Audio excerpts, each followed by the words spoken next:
Ladies and gentlemen, welcome back to the channel. Now today, you've already seen this opal before. You might notice that it's a little bit less shiny than last time you saw it.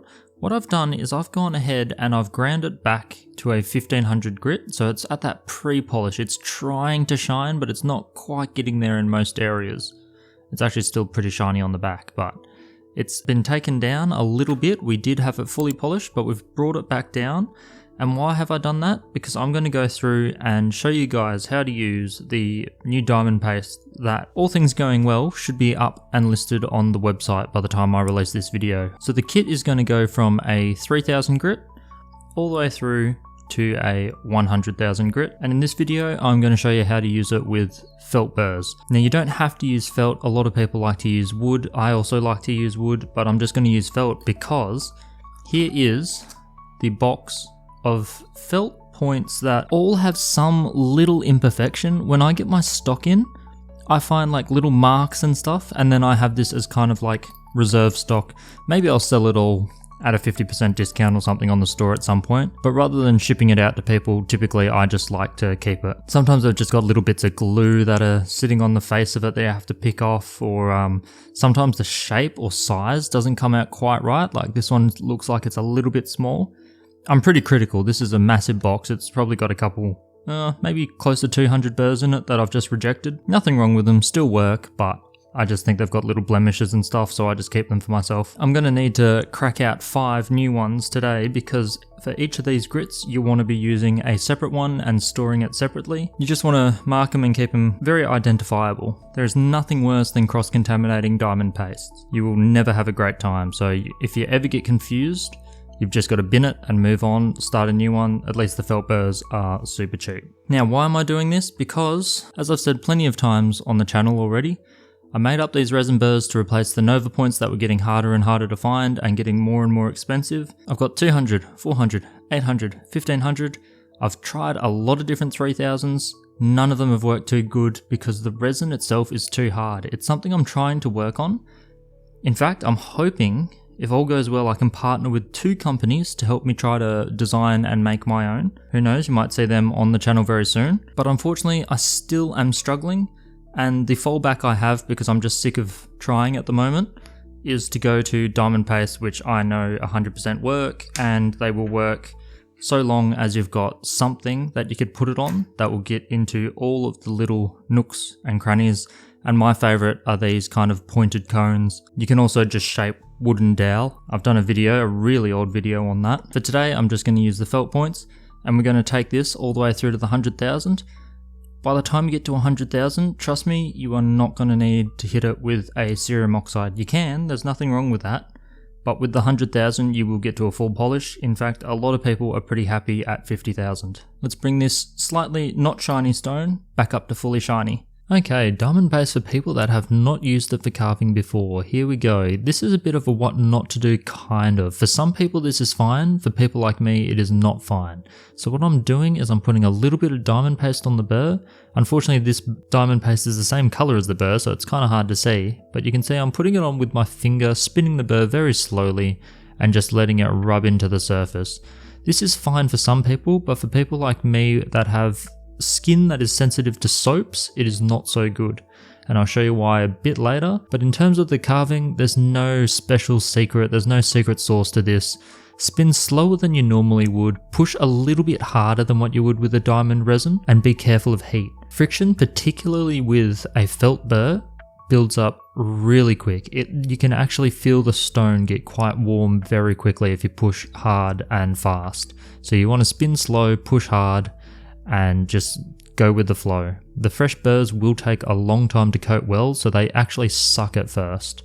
And here it is, the sensitive skin. So if you are sensitive to strong soaps, this has an emulsion effect which involves using a surfactant.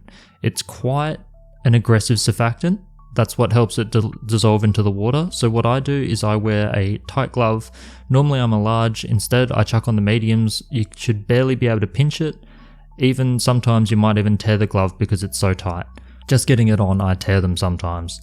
And you can see here all these little floaties. So this paste can go into water, but to do that, it's just got to have this surfactant in there to let it emulsify and dilute into the water. So if I test that diamond paste with a little bit of a litmus paper test, you can see that the pH is definitely above a neutral 7. Even diluted, it still sits at about an 8 to 9.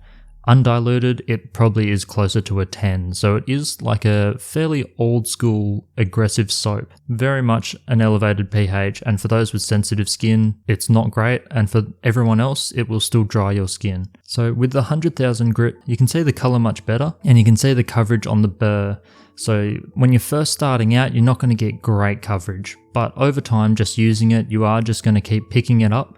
Never wash it off the burr, never wash it off the stone. You just want to keep on going, and all of this paste, you just keep chasing it around. You can scoop it off, you can chuck it back on the burr. You just never want to get rid of it. And the other good thing is that you're not dunking it in water all the time, so you can actually see your progress as you go along. You can just grind away at the face of the opal and then just have a look behind that area where you've just pushed all the paste away from, and you'll see that you're getting nice and shiny, or you're not there yet and you have to keep going. So it's really nice in that sense. So you can see, just check it whenever you feel like, keep grinding away, hit all the faces you want in all the directions. You can't see exactly the areas that you haven't done versus the ones that you have done a lot of the time, so just keep track of where you are on the stone. When you're carving, it can get a bit complicated and you can get a little bit lost, so try to have some sort of method, like starting on the one edge and working your way over, or going around clockwise, counterclockwise, that kind of thing. And if your paste is ever getting dry, just add a little bit of water to the stone. You can give it a quick dip into the water without washing everything off. It will still stay stuck to the stone, but you'll see once you do that, it will just bring the paste back to life. That emulsifying effect will kick in, and you'll be able to extract a little bit more diamond paste out of the burr, and you'll get this nice little texture where you kind of toothpaste all over the stone, and just keep grinding away. Don't wash it off until right at the end. And again, spin slow. Apply a little bit more pressure than you normally would, and watch out for heat. That is the absolute key. If your stone ever gets too hot, you don't want to just dunk it into the water either, because you don't want to shock the stone. I make it sound like it can get really hot, and that's because it can get really hot. With the felt and the diamond paste, it is pretty aggressive. You'd be very surprised. Even at a high grit, it still can heat up very quickly on you, so be very careful. If you can feel it's warm, it means it's getting too warm and you want to ease up. Add a little bit of water at that point if you really want to, or just let it cool a little bit before you go too crazy. Opal is quite sensitive to heat. It can survive some warm, that's not a problem, but if you ever get to the point where you just feel that it's a little bit uncomfortable, that means the stone is really uncomfortable. So just be careful. You should never be flicking stuff everywhere. You shouldn't be spinning that fast. But you do want to press fairly hard, because remember, you are doing an abrasive polish here. You're not using a cerium oxide and having a chemical polish. And then right at the end, just give it a good wash off in the water. You'll see all the floaties in the water. Give it a good dry, and you should end up with something really shiny. Okay, and there you have it. Now we've got this nice glossy opal that looks like it's just come out of water, or that it's even still wet. Perfectly dry, perfectly shiny, very glossy, back to where it was before. Now, I went all the way up to the 100,000 diamond paste. You can see it there. It's that grey looking one. At this stage, you are very much rivaling that of the aluminium oxide 0.3 micron or the super cerium oxide. I still think super cerium oxide will get you a better finish, but the diamond paste works very differently.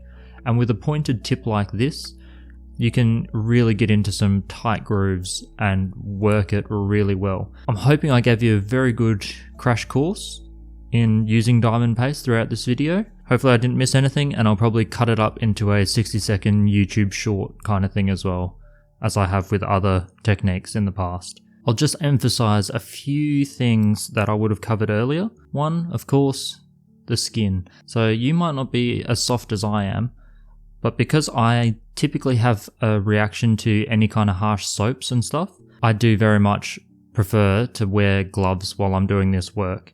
Normally I wouldn't wear gloves with any tool that spins, just in case it gets caught, and of course you might see some absolute horror movie kind of injuries if you look at degloving. With a small rotary tool and a felt burr with polish on it, it's going to be super unlikely, super hard for you to rip your glove off with your skin as well. If anything, you might tear your glove, but because it's also slippery, I always find that I've never caught my glove doing it. Also, I do wear an extra tight glove to make sure it doesn't actually happen. It is worth it though, because if I get us a thing of water just here and a quick little litmus test, here you go, a little bit of litmus paper, just like before. All I need to do is chuck it in the water just like that, and you'll see it comes out at about a 7. A 7, maybe a 6. Perfectly fine. You can keep your hand in that water all day, not have a problem. That previous test, you could see that it was more around the 9, 10 kind of mark, similar to that of a fairly harsh soap, like the old bars of soap that you used to get. Nowadays, soap's a lot more pH balanced and everything, just so that we can avoid any kind of skin irritation, especially if you're sensitive to soaps like I am. So yeah, if you're a delicate little petal like me, definitely just want to have one glove on the hand that's kind of holding the stone, spreading the diamond paste onto the burr, all of that kind of stuff. Otherwise you might start feeling a little bit of itching. If you do feel that little bit of itching, then you probably know what's happening. And of course that is mostly because the additives to this paste to make it so that it is water, not soluble, but it disperses well in water for a nice easy water cleaner, does have surfactants in it.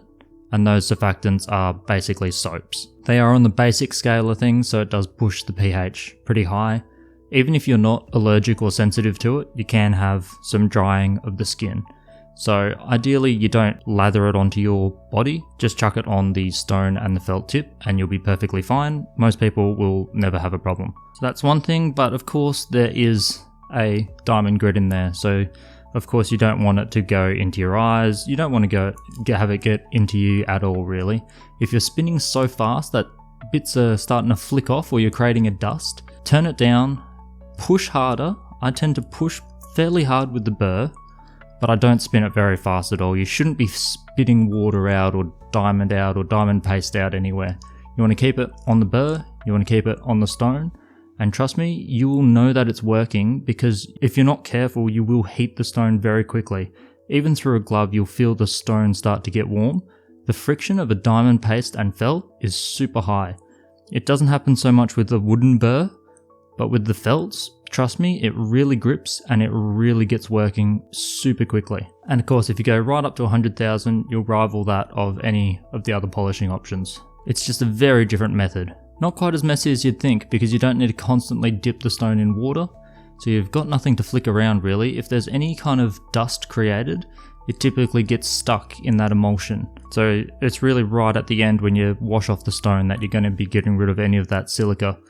It's actually quite easy to not even wear a mask when you're doing this. The only other thing I'll mention is that the burrs are super sad to throw out eventually. These get better every time you use it. You just get this little bit more diamond really penetrating the surface and getting stuck in there. And you get a nice even coverage. You can see here I only applied a couple times, so there's still a couple little dry pockets down here where the paste never sat. Eventually that'll get really nice and even, and the more you use it the better it gets. And when that burr actually wears out and you get a little bit close to that shank and you're worried about it poking through, you have to throw it out, and it's always a sad moment when you start a new burr. So do what I do here, just ziplock them up into their own little marked bag and just keep them aside like this. They're not a one-use kind of item, it only gets better with time until you throw them out. So hopefully that helps. I'll go pull out a bunch more rough and go from rough to finished stone on a few using the diamond paste as well. I'll even do some with some really tight grooves. These were very undulating and you could get a pretty big burr in there. I'll do some more decorative, artistic kind of carvings where there's a lot of little tight zigzags. Maybe I don't know, carve up a pineapple or something, just to show you how it really works. And instead of using the felt tips, I'll use a couple toothpicks and we'll go through and do some really intricate stuff as well, just to show how well this stuff works. That's the one case where it kind of really beats out the cerium oxide and aluminium oxide. So let me dig through my bags of rough and I'll find some suitable candidates. Good luck with your carving, stay safe, have fun, and I'll see you in the next one.